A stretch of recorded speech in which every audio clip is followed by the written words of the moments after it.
ప్రపంచ ప్రజల దరిద్రాల్లో north Korea ప్రజలది ఒక అద్భుతమైన చండాలమైన దరిద్రం అని చెప్పాలి. వాళ్ళంతట వాళ్ళు చావలేరు, వేరే వాళ్ళని చంపలేరు, తప్పించుకొని కూడా బయటికి రాలేని పరిస్థితి. కిమ్ జాన్ ఉంగ్ అనే ఒక సన్నాసి వల్ల ప్రజల ఇబ్బందులు. వాడి విలాస భోగాలు ఎలా ఉంటాయంటే, ప్రపంచంలో భూమి మీద మనిషిలాగా జన్మించిన వాడు ఎవ్వడు వాడంత లగ్జరీగా సేఫ్గా ఉండడేమో అనిపిస్తుంది. ఇక విషయంలోకి వెళ్తే, అందరూ ప్రెసిడెంట్లకి కార్లు ఉంటాయి, డిఫెన్స్ సిస్టమ్ ఉంటుంది, ఫ్లైట్లు ఉంటాయి. ముఖ్యంగా ఎంత రిచ్ అయినా సరే మహా అంటే హెలికాప్టరో విమానమో కొనుక్కుంటారు. కానీ కిమ్ జాన్ గాడు ఒక రైలు కొనుక్కున్నాడు. దాని పేరు టియాంగ్.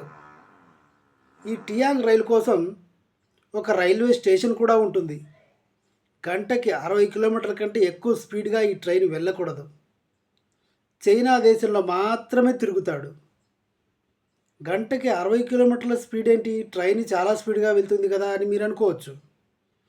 కానీ కిమ్ జాన్ ఉంగ్ ఈ కిమ్ గాడు ప్రయాణించే ఈ ట్రైన్లో, ఈ టియాంగ్లో బుల్లెట్స్, గన్నులు, AK-47లు, కొన్ని బాంబ్స్, ఇవన్నీ దాంట్లో క్యారీ చేస్తాడు వాడు. ఎందుకంటే చచ్చిపోతాడేమో అని భయం. పైన ఈ టియాంగ్ ట్రైన్ వెళ్తున్నప్పుడు కూడా ఆ ట్రైన్ పైన ఒక సేఫ్టీ హెలికాప్టర్ కూడా వెళ్తూ ఉంటుంది ట్రైన్తో పాటే. ట్రైన్కి ముందు ఒక ట్రాలీ వెళ్తుంది. ఆ ట్రాలీలో గన్మెన్స్ ఉంటారు. ట్రైన్ వెనకాల గన్మెన్స్ ఉంటారు. ట్రైన్ లోపల కూడా చుట్టూ మొత్తం కిమ్మిగాడి చుట్టూ ఉంటారు జనం. అసలు ఎందుకు ఇంత భయం అంటే, కిమ్కి పిల్లలు లేరు. కిమ్ కనుక పోతే ఆ వారసత్వంగా ఆ హక్కులు, ఆ ప్రెసిడెంట్ పదవి ఎవరికి వస్తుందో అన్న భయంతో, నేను చచ్చిపోకూడదు, నేనే బతకాలి, నేనే పాలించాలి అనే ఉద్దేశంతో కిమ్ గాడు ఇలా సెట్ చేసి పెట్టుకున్నాడు. మీకు విషయం తెలుసా? మొన్న వరదలు వచ్చినప్పుడు, అక్కడ వరదలు వస్తే దాన్ని సేఫ్టీ టీము పబ్లిక్ని సరిగా ట్రీట్ చేయలేదనే ఉద్దేశంతో మిగతా సేఫ్టీ టీం అందరికీ ఉరిశిక్ష చేసి పడేశాడు.